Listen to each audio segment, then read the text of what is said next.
The Great Southern Wine region is made up of 5 key sub-regions, and they're a really long way from each other. When you drive out here, everything feels really dramatic and quite vast.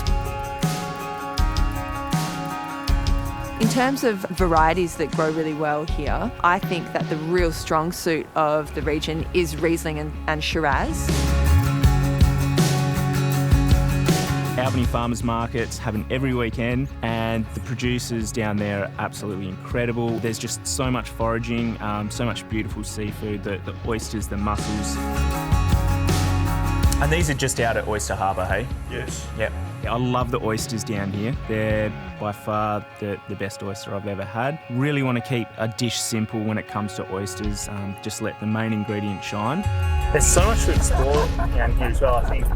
So it's incredibly sprawling and spread out, and it's really dramatic. I mean, there's huge ranges all around us.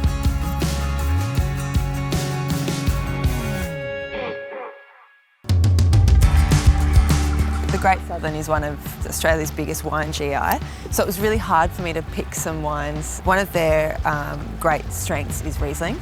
This Riesling has got a little bit of residual sugar, it's a little bit sweeter. I feel like that would work extremely well. Let's try it. All right, great. Well, Cool. shall we chuck some oysters? Yeah, please. Absolutely beautiful Albany rock oysters. This is one of my favourite ingredients or foods down in this region.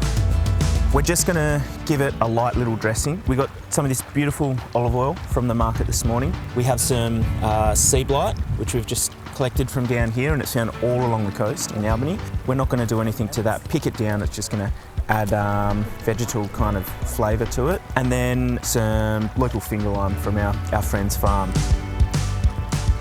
Wow. Okay. Dive in. That finger lime's magnificent with that. That's really good. I think that was an absolutely perfect match. Couldn't agree more. Yes.